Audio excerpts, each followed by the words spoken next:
Hey Astro-Nerd, this is a very short video just to make a few announcements regarding the latest upgrades that is causing all kind of confusion even for me and all of us, as I am getting so many messages after my last video with the upgrades, the latest upgrade, not the mandatory upgrade. And a lot of people are having problems. For some, the telescopes are working fine. Other ones are saying that their telescopes are completely useless, that they can just use them at all.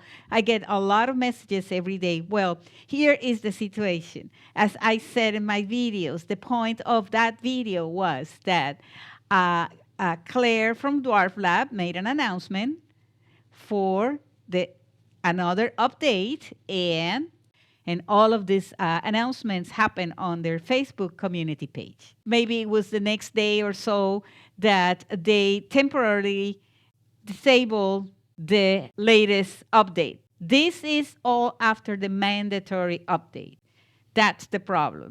For the Dwarf 2 telescopes, which I love my Dwarf 2 telescope, those are having even more problems after the major mandatory latest upgrade. These are all big words. I am going to show the couple of posts here for those of you that don't have Facebook, so everybody understand what is happening and that there's going to be a solution. I created a cheat sheet, which is the kind of documents that I do on the membership program with some instructions on how to update properly. And these are steps set by Claire from Dwarflab. I didn't invent this. There's problems with STA connection. There's all kind of problems. So, but those are the correct steps. And I created a PDF, and I'm going to put the link here on the description so all of you can have it. There's also a couple of other solutions. I have some friends. One of them is Ron from Dwarf Encounters, and he shared an email that he got from Dwarflab for the specific solution with the Dwarf 2 telescope, because he had a lot of problems, and this is in this PDF too. There's another friend that also got an answer from Dwarflab, and I am showing those steps here. So these are things that come directly from Dwarflab, and it's going to help at some point. The upgrades are difficult. I mean, I find them complicated, and sometimes I have to just reboot the telescope and everything is done. Sometimes I have to delete or uninstall the app from my device, which means that you're going to lose those images that are there. So what I am recommending, and we all recommend, is that before you do any of that, be sure to save and download the images that you still have on the device. If it's on the Dwarf 3, well, we know it has an internal storage. Download those. You will lose them during this process.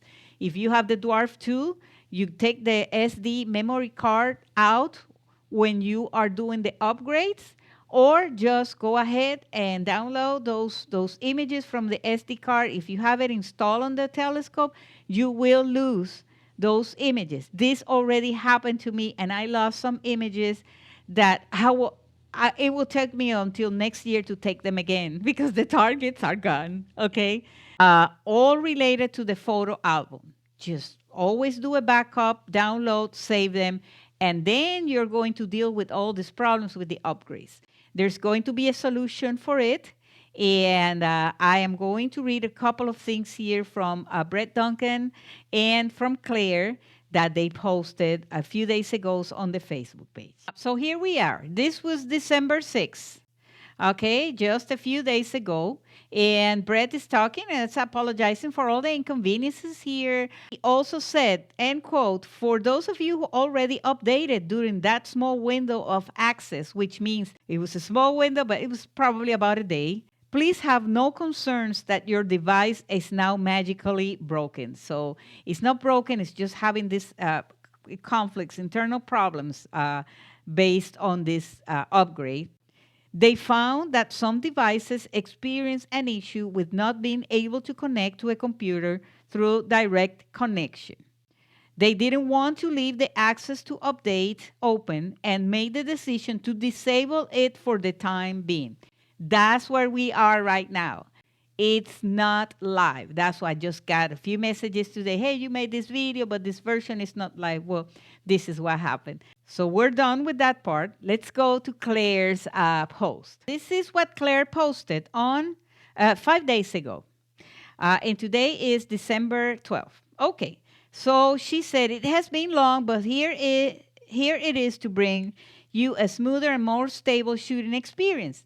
This is what I put in my video. Firmware update release. Dwarf 3 version 1.4.1010. This is exactly the video that I made. Dwarf Mini version 1.0.21.6. I did this video. Okay, then she shares how to update. After connecting your device, go to settings, then my device, firmware update. Please make sure mobile data or STA connection is enabled so the update can proceed normally. Then she had an update further down on the page, and it says, update. We have just found another fix to be done in this update and halted it. Please wait for it to be public soon, or another new version will come on its basis, not sure yet. So it hasn't been fixed yet, okay? You may find it available later sometime from the app. For the ones who get the firmware already, enjoy your new app. It is no harm. Another thing that I just added in this PDF is some specific steps for the Dwarf 2 telescope. If you get problems that you can't do anything at all, you will have to contact Dwarflab, and they have to send you the Windows 10 version. You have to do it in a computer, in a PC. I did this before. I believe they call it APK or something like that, and you have to do it directly, and that's other steps. I made a video about this in the past. That's where we are. Stay tuned. Thanks for your support.